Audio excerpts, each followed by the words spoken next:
J'ai décliné l'invitation. Il faut savoir que je l'ai reçue en direct, moi, enfin pas de Macron, mais de Brigitte Macron.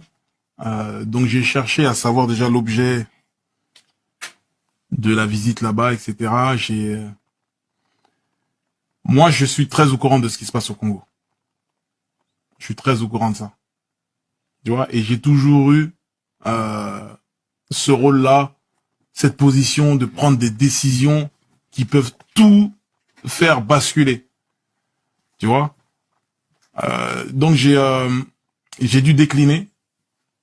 J'ai dû décliner l'invitation parce que ça me semblait trop compliqué et c'était justifié aussi quand on regarde les Congolais, quand on regarde leurs revendications, et ils sont pas en train d'inventer une histoire, tu vois. Donc moi en tant que Congolais arrivé comme ça euh, avec le chef d'État français, c'était pas la meilleure idée.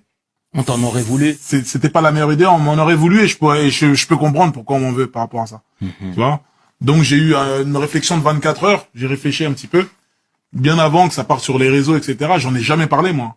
J'en ai jamais parlé. Je crois que c'est justement Kémy Seba qui a mis ça sur le avec un tweet. Moi, j'en avais jamais parlé parce que je me suis dit bon, personne va quoi qu'il arrive, j'ai pas à dire que j'ai décliné. Macron m'a invité, j'ai décliné, etc.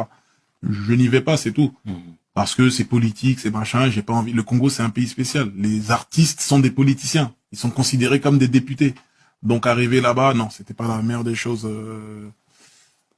C'était pas la meilleure des choses. Je l'ai pas senti. Mhm.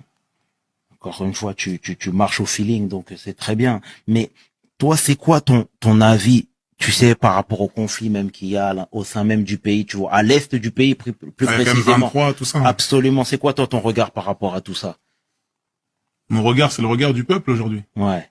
Tu vois, ce que je sais, je l'apprends du peuple. C'est eux qui vivent ces scènes-là, c'est eux qui vivent ces atrocités. Moi, je suis pas sur place.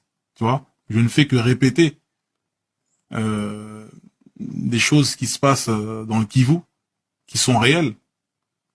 Et pourquoi tout ça? Pour des matières premières.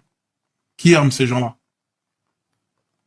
Etc., etc., etc. Tu vois, c'est quelque chose qui nous ramène à un niveau céleste où tu n'as plus d'oxygène.